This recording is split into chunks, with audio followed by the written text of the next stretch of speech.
So Ontario has coordinated service planning services in 34 geographical service delivery areas all over the province. In each area, a coordinating agency is responsible for coordinated service planning, which will help to connect you with services such as OT, SLP, physiotherapy, autism services, etc.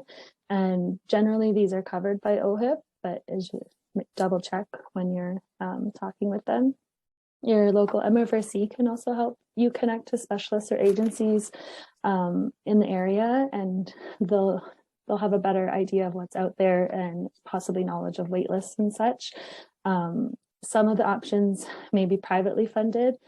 Depending on the waitlist, that may be where you choose to go, at least until you're able to get into the publicly funded ones. With COVID, the waitlists have got even longer. So that is something to keep in mind. If your child is requiring those special services, the sooner you can get on that wait list, the better. And again, if you go on more than one, that might be better as well, because chances are you'll get a call from someone eventually instead of just waiting on the one. Ontario does have some really great programs available to families with special needs.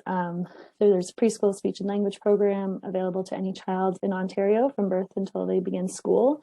And this is a self-referred program. It does not require a doctor referral at all. There's the Healthy Babies, Healthy Children, free and voluntary program that can help your family learn about healthy pregnancy, birth, child development. It's delivered through your local health unit. There's also the Blind and Low Vision Early Intervention Program available to families who have children with visual impairment from birth until school entry. Again, no referral is needed for this. There's children's rehabilitation services. This is offered to children from youth up till 18 years old. This includes physiotherapy, occupational therapy, speech and language therapy, and it can be accessed if the child has physical disabilities, developmental disabilities, communication disorders. You do not need a formal referral to access services. However, education or health professionals may refer you for the services. There's children treatment centers all over Ontario, and they can provide these services in schools to students enrolled in Ontario public schools, and students attending publicly funded elementary or secondary schools can access these services up until they're finished school. Ontario also has the Ontario Autism Program. This is there to offer support to families of children and youth on the autism spectrum. Children who have been diagnosed with ASD by a qualified professional are eligible for the program. So if you already have this diagnosis and proof of this diagnosis and you know you're coming to Ontario, I would advise you to go onto the website and apply for the program. As with everything, there is a wait list. So the sooner you can get on it, the better. This helps, you can receive services and supports until the child is 18, as long as they're living in the province of Ontario. And then just recently announced, actually this month, the Ontario government is creating 22 new Smart Start hubs across the province to better connect parents and caregivers with child development services in their community as early as possible. So the point of these hubs is to just act as a clear point of entry to services for children and families and bring together local professionals in early intervention and child development services to provide seamless connections and assessments and services. So we're really excited that these are being rolled out. I don't yet have much experience with them myself, but as I said, it was just announced this month. All this information and more can be found on the Government of Ontario website if you're interested. So local MFRCs have mental health teams available that can provide individual, youth, couples, and family counseling. And so connect with your MFRC in the area that you're going to be relocating to inquire about the counseling and mental health support. Ontario has many supports available, and they can either be found through a quick Google search or on the Government of Ontario website. Some general ones is the Connex Ontario Helpline, 211 Ontario, Kids Help Phone, Good to Talk, and some MFRCs might be having virtual programming that you can participate in before being posted to the area. And I would encourage you to reach out to see if you can participate in those. Just a continuation of those. There's some more virtual hotlines and such specific for Indigenous peoples. The Hope for Wellness hotline, Talk for Healing. It's just mental health counseling and crisis intervention. And they're available through phone, live web chat, text, etc. We have also the online cognitive behavioral therapy programs and addiction programs. These are even more supports available on the Ontario government website. They're designed to help specific groups of people like newcomers, victims of crimes, including sexual assault, of partner violence. There are resources of first responders and healthcare workers as well. So some information for adults with special needs. These are some questions you may want to ask if your child is about to enter adulthood. So what supports and services are they currently accessing, and will that be able to continue at the age of 18 or 21? There are many programs that once they turn 18, that's it. So look into that. You don't want to be blindsided when that birthday comes around. You want to ask what additional or alternative supports and services do you anticipate needing in the future? Will they continue to live at home? Will alternative arrangements be made? Do you have the means, financial and otherwise, to support your dependent through adulthood? What will be the source of income, and will assistance be needed with handling money and budget? What does transportation needs look like? Are they considering college or university? Is employment a consideration? Are there any legal needs? And then what local programs and services and supports are available to support individuals with special needs through adulthood? So that is a lot of questions. When they start to hit the age of about 16 is when you're going to start to want to consider these questions. Don't wait until they're 18. Some of these programs you can get on board with before their 18th birthday, or at least have everything ready to go. There are 9 Developmental Services Ontario locations across the province, and individuals are eligible to apply when they turn 16. The DSO is the access point for adults developmental services funded by the Ministry of Children, Community and Social Services, MCCSS in Ontario. There are 9 DSO locations across the province. When you turn 18, your children's developmental services, such as special services at home, assistance for children with severe disabilities, and services through Ontario Autism Program end. This means that you can apply through the DSO to see if you're eligible to receive adult MCCS funding to support to the supports available in your community. So when they turn 16, we recommend contacting the DSO in your area if you're eligible for services. By starting the application process early, you may be able to avoid service delays for when they turn 18. The DSO also helps determine the supports that are available in your area and that meet your needs when they do turn 18. So to apply, you'll need have proof of diagnosis, proof of Ontario address, which is we had mentioned before, and the proof of age. So this was one of the programs that we were talking about. For instance, the Trenton MFRC does have an agreement with a DSO office that you are able to use our MFRC address as your proof of Ontario address to get your foot in the door for these services. So you could reach out to either the MFRC or some other agencies in the area and see if they would be willing to do that for you as well. There's also the passport program available in Ontario, and it's probably one of, if not the most access program. It's also funded by the MCCSS, and it helps adults with developmental disability be involved in their communities and live as independently as possible by providing funding for community participation services and supports activities of daily living and person-directed planning. The program also provides funding for caregiver respite services and supports for primary caregivers of an adult with developmental disability.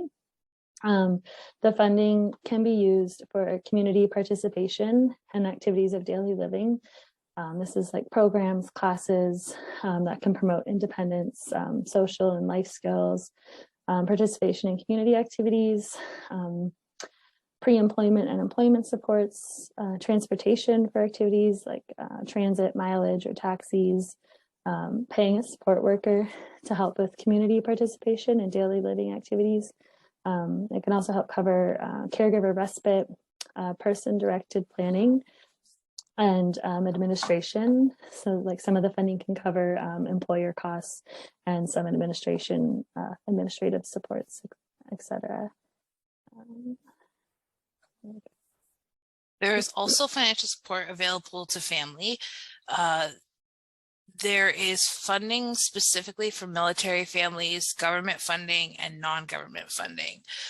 So under the military specific funding, we have the Poppy Fund to support our troops. There's the government funding, which is through the Assistive Device Program, Assistance with Children with Severe Disabilities, Ontario Disability Program, and the Trillium Drug Program, and non-government funding such as programs such as Easter Seals and March of Dimes.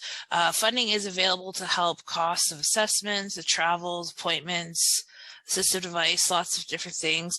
We recommend that you reach out to your MFRC, or rather you can also do a simple Google search to search that will direct you to eligible for different funding streams. But a lot of MFRCs also have partnerships with some of these organizations that can help you navigate through as well. There's a few tax credits that are available. These are federal tax credits. So ideally, if this is a posting within Canada, you're already getting these tax benefits. So I won't go into them in too much detail. But if you need more detail, they can be found on the Canadian government website. But again, these are federal benefits. And then these are a few more tax credits. You can, for medical expenses, motor vehicle gasoline rebate, provincial sales tax rebate for vehicles. Just be knowledgeable of these. I mean, when it comes tax time, you just bring it up. They should be knowledgeable, but it doesn't hurt to have a second person just drawing their attention to these. And then that's pretty much all we have. If you don't already know how to connect with your local MFRC, you can find all their information on the CAF Connection website, or you can reach out to your current MFRC and they would certainly be able to give you the information that you need to reach out to the MFRC at your new posting location. My information is up here, as well as Rebecca, Amy, and Orlana, so feel free to reach out to us at any time and we would certainly be happy to connect you with the right MFRC if and when you need it. Absolutely. That's certainly become a saying within our MFRCs, right? That no door is the wrong door. And, we say that quite often, and really, even if it's the wrong MFRC, it's okay. Like, certainly reach out to us and we'll help figure out, who the right person is to connect with at the next MFRC. And I think that's sort of a direction that we've all moved, right? In the last few years, as we've connected provincially and now nationally with other MFRCs within our special needs and inclusion supports, that, we go an extra mile and figure out, if I can't help with this, who can, right? And we help families by connecting to the right person. Yeah, well, thank you so much, Andy, Lynn, and Rebecca. We have a few questions that have come up, so I will bring those up here. So the first question is, what can I expect as supports from MFRCs in Ontario? What would this look like? So I don't know if each of you want to give any examples of maybe some kinds of supports that you provide where you are. So for me specifically in Trenton, I provide information and resources and help with referrals for special needs families, as well as can connect them with funding support. My role in a nutshell, I guess. I don't know if Orlana wants to expand on that.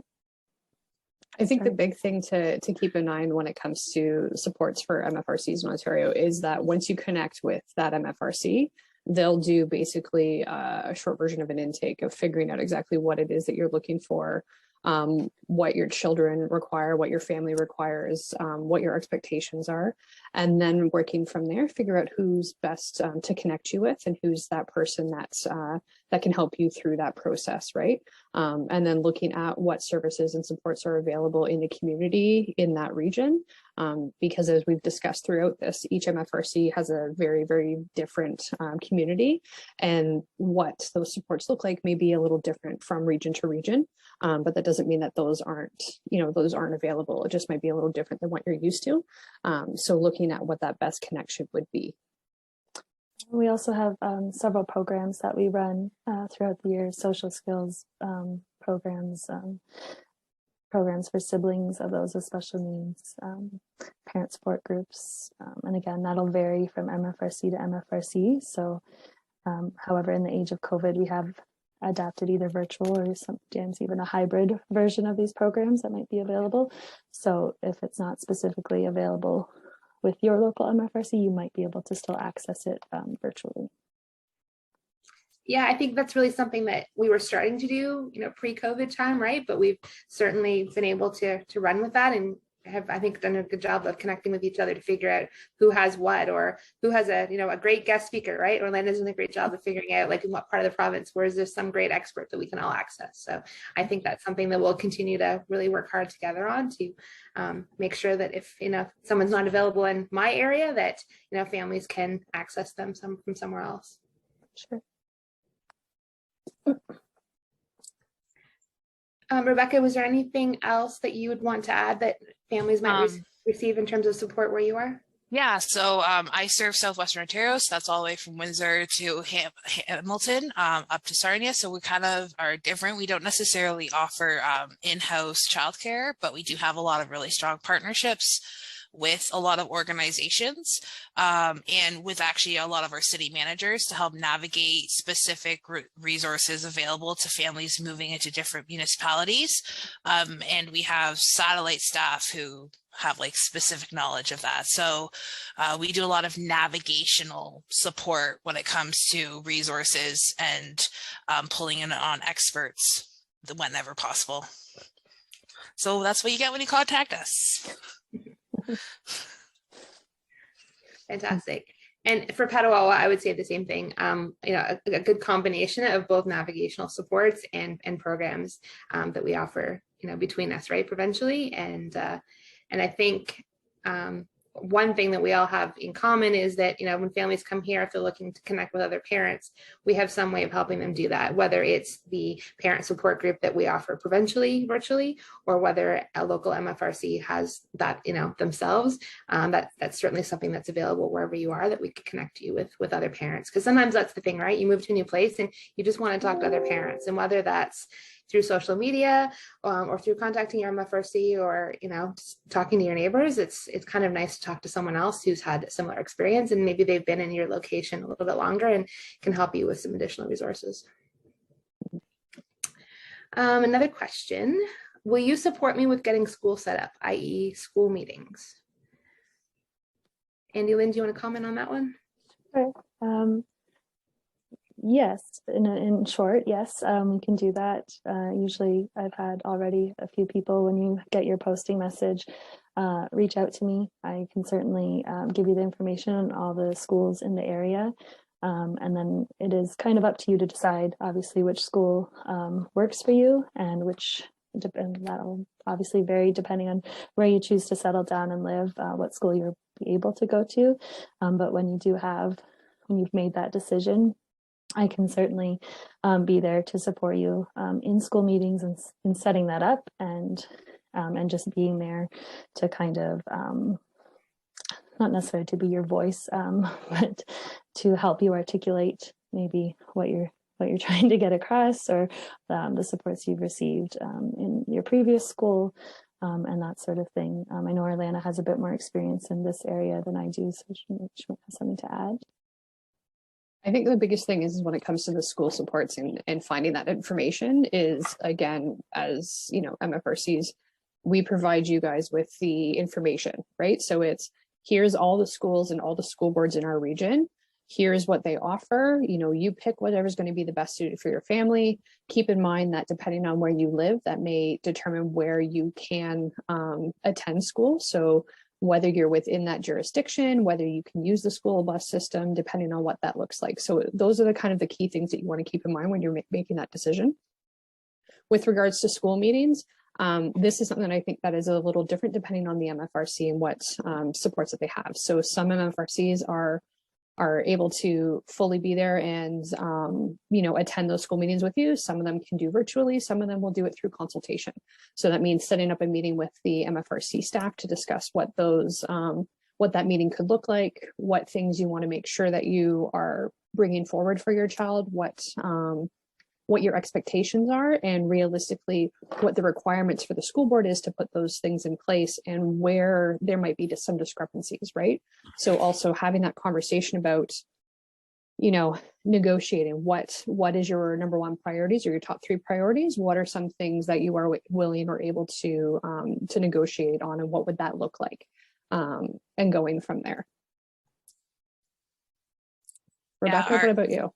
Yeah, ours is on a case-to-case basis, so it really depends. We always start with that, like Orlando was saying, that intake process, and we try to connect people to like staff and school boards. We have a pretty good relationship with our school boards to connect them with people that would be best suited to support them through that process. And we won't necessarily at the SWOMFRC be there at the meetings, but we will always be there if you need to talk after or before or about or during. And we offer a wide variety of like virtual support groups that you can like debrief and like come through, like just get support from other military families about what you're going through. So that would be some of the services we would highlight. Unfortunately, just due to staffing limitations and such a wide OR, we can't go to the meetings unless they're like virtual, but it's case-to-case basis. And I think that's the biggest thing to remember too, right? Each MFRC, the region that you're covering can be quite vast, right?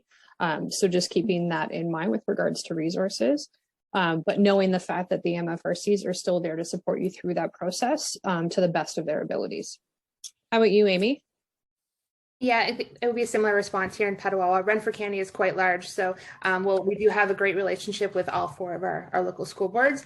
We can't necessarily, be everywhere at once, but I have certainly met with families before and after. I've helped families to prepare for their meetings and also to connect with other parents so they could have someone go with them. Sometimes, especially if it's your first school meeting and your child has a new diagnosis, you aren't aware that you can take someone with you. And really that person is a support person for you. They don't have to know your child. They can be there as a note taker for you. So it could be, someone that you've met, or, someone that, you know from work, or, anyone that you trust that to come and help take notes, because there's so much going through your mind, right? To ask questions. And sometimes it's nice to have someone take notes for you so that when you go home, you'll have those notes. You don't have to wait for the school to send something that's been edited, right? You have someone that's there for you. So we can certainly support families to connect, to, expand their support network so they have someone to go with them. Awesome. I think one of the other questions we have, Amy, you got that up? Yep. The difference between a diagnosis and a psychoeducational assessment.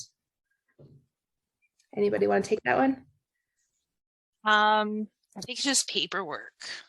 It's like who is saying it. That's always been my understanding. Depends on who's saying it. So a diagnosis is a bit different than a psych ed. So a diagnosis, I mean, they can both be done at the same time, depending on what the diagnosis is. But for example, diagnosis traditionally tends to be from a medical doctor, where a psychoeducational assessment is done by a psychologist. A psychologist does have the ability to do some diagnosis as well, like learning disabilities, ADHD, that kind of thing. But the big difference between the two is that the diagnosis tells you, what that particular situation is, or what that special need is, and how that may affect your child. But the psych ed translates it into how does this affect my child's learning and their ability to interact socially, and how that would impact them within an educational system. So that's why schools, for example, really require the psych ed assessment, because that's what translates to them for how they can put those supports in place for your child for their learning abilities, right? To enhance that learning ability. So what that looks like. So for example, you might have a child that has a diagnosis of ASD from a medical doctor, which is great, but that doesn't necessarily say how that child's going to learn, because as we know, ASD is such a large spectrum, right? It affects everyone very differently. The psych ed assessment will give that. It will also look at whether there's any learning disabilities in addition to, any attention, difficulties, that kind of thing. And they will actually put suggestions and recommendations for the school as well, which could include further assessments like a occupational therapist or anything, or speech and language pathologist, anything like that, which gives you a clear idea as to what the next steps would be to provide those supports. Anything else anyone wants to add? Yeah, the focus is on the child themselves, which I always appreciated about the psych ed assessments, is that it's where are they in relation to their strengths and weaknesses, and they could be very intelligent but have a very clear weakness in one area, and that still gets picked up, which is why it's very nice. Yeah. Amy, anything you want to add? I think that's great. Certainly the report piece of a psychoed is helpful, right? Because that's when you're hearing the details about, how your child learns and anything that you might not have thought of before, right? Yeah, suggestions and tips. Sometimes assessments are required for different funding streams too. It's not just enough to have a diagnosis, you need that assessment as well. Mm-hmm. I haven't received any other questions. Has anyone else gotten anything, Orlana? I think the only other question was, why do I need a psych ed? Which I think that part we kind of covered. Basically, it's just for schools, like we said, to understand how a child learns. So what is their strengths and weaknesses, and how they can put those resources and supports in place to help enhance their learning. Other than that, I think that is all, unless anybody else has anything that they want to add. Yeah, I think just seeing, there are 9 MFRCs in Ontario, right? So certainly if you're coming to Ontario, you could be coming to any corner of Ontario, and we're here. We will work together to help support you. Any questions, thoughts, concerns that you might have with regards to your posting to Ontario, feel free to reach out to any of your local MFRCs. You will be sure to be provided the best support possible. And if it's not something they do, then they will definitely refer you to the person that you need to connect with. All right. And I would just encourage people to, if they can, to participate in any virtual events that take place at where they're going to be posted, because that's a nice benefit we have now that we've seen a lot of positive things come out of. Awesome. All right. Well, thank you so much, Andy Lynn and Rebecca, for all of the research and your own personal experiences that you put into in supporting families in Ontario. And Lana, thank you for keeping us on track and online technically here today. Not a problem. Thank you, everybody. This was great. Like we said, any questions or concerns, feel free to reach out to any one of us. Thanks, everybody.